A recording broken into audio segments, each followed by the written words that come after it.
Namastê, bem-vindos ao nosso 18º episódio da nossa série Nanana Lela Lolani. Vamos falar um pouco das línguas da Índia. A Namastê, por exemplo, é um cumprimento em hindi, que quer dizer eu me curvo a você. Mas vamos falar das línguas de forma geral, na verdade vamos falar da Índia, porque temos que falar da religião, nós temos que falar das castas, e depois ainda eu vou falar de um personagem mais conhecido, personagem indiano, que é o Mahatma Gandhi. Por que eu tenho que falar da religião hindu? Porque a religião hindu ela influenciou fortemente todas as línguas indianas.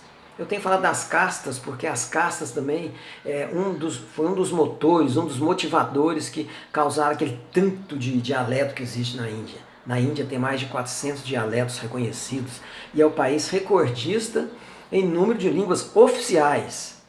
Não é 2 nem 3, são 23 línguas oficiais. Lá na Índia temos inclusive português na região de Goa, não é oficial, mas tem o português, e tem também lá em Damão português, são 2 regiões que tem o português. Em Goa nós temos um concânio, que é a língua oficial, mas é uma língua que, por exemplo, vestido, a palavra vestido em concânio se diz vestido, pão em concânio é pão, e por aí vai. O português influenciou o concânio e também o Gujarati lá no Damão. Então, se você for para a Índia, conseguir o visto na Índia, quer ser funcionário público na Índia, exige a prova que você for fazer em concânio, se você ainda não aprendeu o hindi ou outra língua, porque o concânio parece com o português. É a dica que eu deixo aí. Então, nós precisamos falar primeiramente do hinduísmo, da religião hindu, que influenciou principalmente a escrita indiana.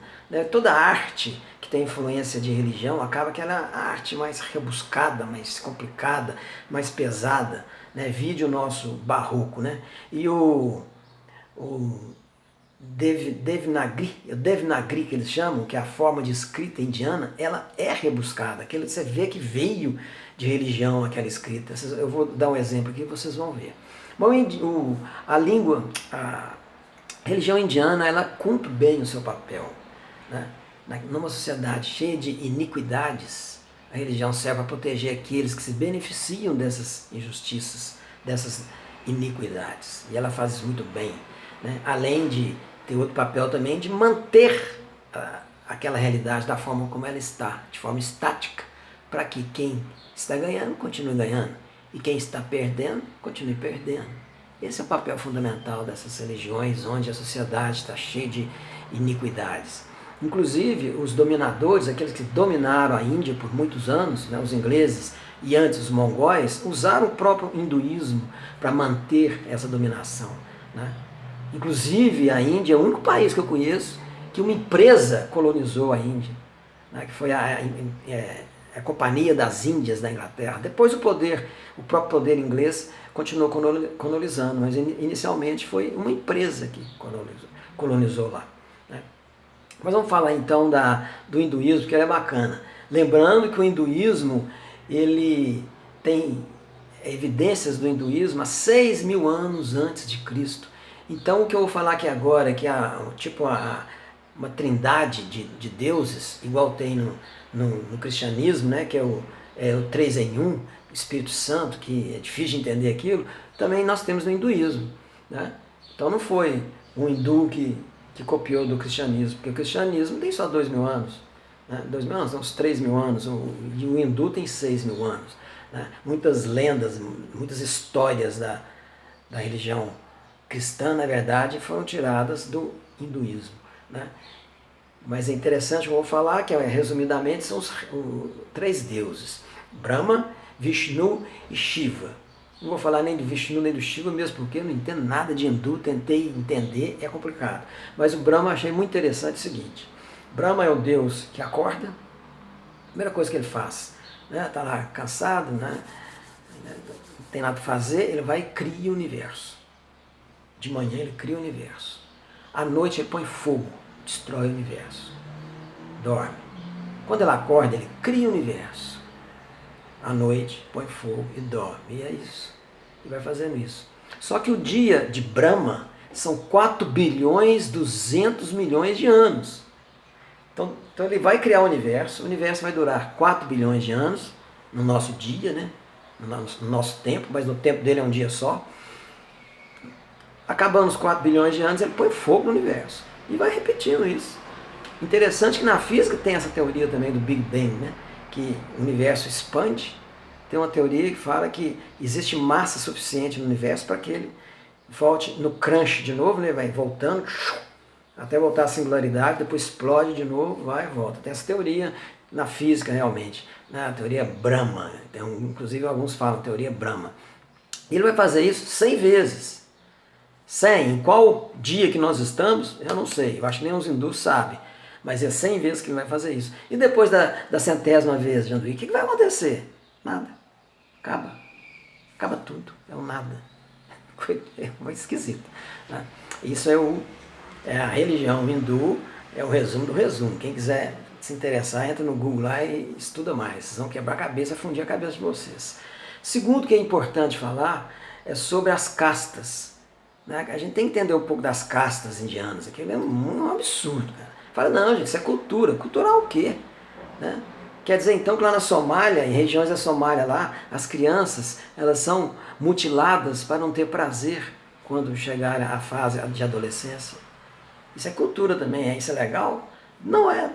E casta também não é uma coisa legal. Olha para você ver como que funciona a casta, né? Como que é algo assim de dominação.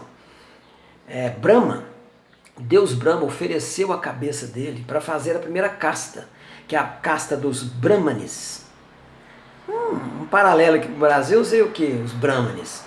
É lá, é o poder judiciário, né? É os Brahmanes, aquela turma lá, os fodões, estão ali sem fazer nada, só fazendo merda, né? Ultimamente estão fazendo merda.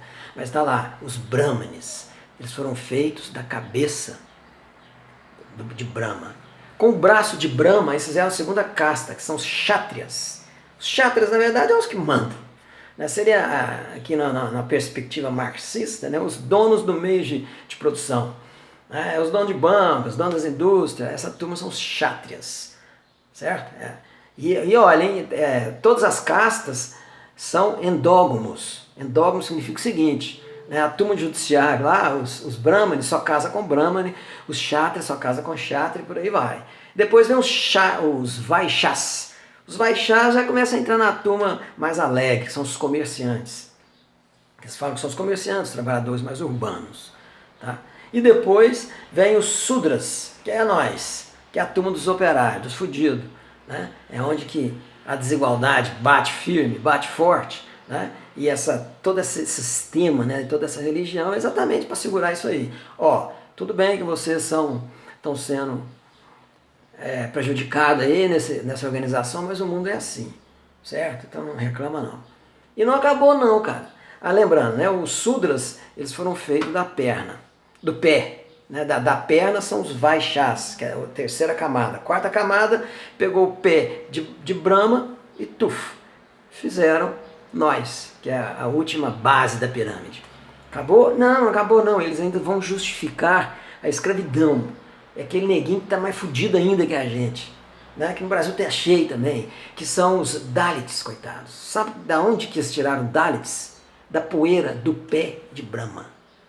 A poeira que o pé de Brahma levanta, eles fizeram os Dalits, também os chamados párias, ou então os intocáveis. Intocáveis você pode encostar naquele tipo de gente. Existe isso até hoje na Índia. Isso é legal? Isso não é legal não, cultural, foda-se. É uma coisa, é um absurdo. Tanto que a Constituição indiana já não reconhece mais esse sistema de castas, mas ela ainda existe fortemente, principalmente no interior da Índia. E os linguistas, né, eles falam que esse tanto de dialeto, esse tanto de língua tem muito a ver também com esse sistema de castas, né, que separou muito o povo, acabou criando aquele monte de dialetos e línguas. Né? E falando em castas, eu fui obrigado a falar de Mahatma Gandhi. Em 2011, teve um historiador aqui no Brasil, e foi em 2011 que eu vi um artigo dele. Ele se chama Dr. Ramit Bhattacharya, isso aí. Ele falou alguns absurdos de Mahatma Gandhi, que na época aquilo me incomodou, e eu fiz igualzinho avestruz quando o rinoceronte vem atacar ele. Ao invés de correr, ele enfia a cabeça dentro do buraco, né? Eu fiz a mesma coisa. Falei, não quero saber essa verdade não. Mas, como a verdade nos libertará, eu criei coragem e fui estudar mais um pouco sobre a biografia de Mahatma Gandhi. Mahatma Gandhi nasceu numa família muito rica, tanto é que ele foi estudar lá no Império Inglês. Lá ele se formou em Direito. Ao fazer Direito, voltou para a terra dele para advogar, ficou desempregado, foi foi trabalhar na África do Sul, na época que o Apartheid era violento. E adivinha de que lado ele ficou? Ele ficou do lado dos ingleses, do lado dos brancos. Tanto que tem frases dele falando, o negro é um ser inferior. Não só o negro, também os Dalits. Ele falava, ele disse para os Dalits, não se revoltem, a história um dia vai abraçá-los. Isto é, fiquem dóceis, fiquem quietinhos no seu canto. Isso é o Mahatma Gandhi. Ele detestava a mulher dele, não a mulher, detestava mulheres. Né? Inclusive, ele chamou a mulher dele, conversando com um amigo dele, ele falou que a mulher dele tinha cara de vaca. Tem um ódio dessa mulher, de mulheres, ele falou assim. O dia que ela ficou doente, a mulher dele, ela teve varíola, ele não deixou que ela fosse medicada, porque ela seria um corpo estranho, que ia ser injetado no corpo da esposa dele. Ela foi e morreu. Mais tarde ele ficou doente também. Aí sim, ele tomou remédio e não morreu. Não acaba, não acaba. Em 1918, quando teve um genocídio na Índia, que os ingleses mataram milhares de indianos, ele não falou absolutamente nada. Sempre que ele fala de não violência, é não violência dos indianos com os ingleses. É impressionante isso aí. Não acaba. Tem mais. Na Primeira Guerra Mundial, ele participou da campanha de recrutar camponeses, vamos dizer, os Sudras, né? Porque Dalits nem na guerra podem ir. Pegaram os Sudras, né? Que é a última pirâmide ali, que somos nós, para ser bucha de canhão do exército inglês, para proteger os ingleses. Ele fez essa campanha. Não acaba. Quando ele começou a fazer a campanha da não violência, a resistência com não violência, né, contra os ingleses, ele só começou isso em 1942, após a invasão da Alemanha na Holanda. Depois que a Alemanha invadiu a Holanda e tomou conta da Holanda, o mundo inteiro achou que Hitler e o Império e o Imperador do Japão, né, que seria o Pink e o Cérebro, né, eles acharam que o Pink e o Cérebro realmente iriam dominar o mundo. Né? Então, Mahatma Gandhi entrou também nessa onda, falou, já que a Inglaterra vai perder a briga, meu chefe vai ser o japonês, deixa eu então já ir contra os ingleses. Por isso que começou essa campanha. Não acaba. Para terminar, porque senão eu vou falar muita coisa dele. Tem mais, o último agora, tá? O Bhagat Singh. Bhagat Singh foi um herói indiano, né, que simbolizou a luta pela resistência e pela libertação da Índia, né, contra as garras dos ingleses. Os ingleses o pegaram e o condenaram à morte. Houve uma campanha para que essa condenação fosse anulada, que ele não precisava ser assassinado pelos ingleses. Todo mundo participou dessa campanha, menos quem? Mahatma Gandhi. Inclusive ele disse, ele deve pagar pela sua dívida e morrer. Isso foi dito por Mahatma Gandhi. Esse é o nosso Mahatma Gandhi. Eu fico triste de saber que essa é a realidade, mas eu custei a encarar e é isso aí. Certo? Fechando agora, vamos dar alguns exemplos. Um exemplozinho só da língua hindi, né? Exatamente é o Devanagari. Devanagari é a forma de escrita do hindi. O hindi é das 23 línguas a mais falada e uma das mais faladas no mundo, porque a Índia ela tem 1 bilhão de habitantes. Né? É um país continental, quase a metade do Brasil, um país grande. Né? Mas eu vou tentar aqui, eu decorei como é que escreve, meu nome é Janduí, que na verdade eles falam igual o latim ou igual o coreano. Meu nome Janduí eu vou tentar escrever aqui para vocês em hindi. Tá? Eu estou ficando bom nisso, quer ver? Presta atenção. É assim, ó. Eu vou escrever, vamos lá, vamos para Mira, Mira, Naam, Janduí, Hai. Meu nome é Janduí, né? Agora, como é que você escreve? Isso aqui que é o trem mais legal. Você faz isso aqui, assim, puxa. Aqui você... Isso aqui, meu, tá? Agora, nome é assim, ó. Faz uma bolinha. Eu lembro que tem um tracinho aqui. Puxa, é quase como se fosse um 4. Meu nome, Janduí, certo? Agora, o ser, estar, permanecer, o existir, é isso aqui, ó. Tchuf. É bacana, né? Mas é uma coisa rebuscada demais. E o ponto? Tá aí, ó. Miranan, Janduí, Hai. Viu que doideira? Esse é o hindi, tá? Não vamos continuar mais com o hindi, não só isso aí de hindi, eu acho que já tá bom.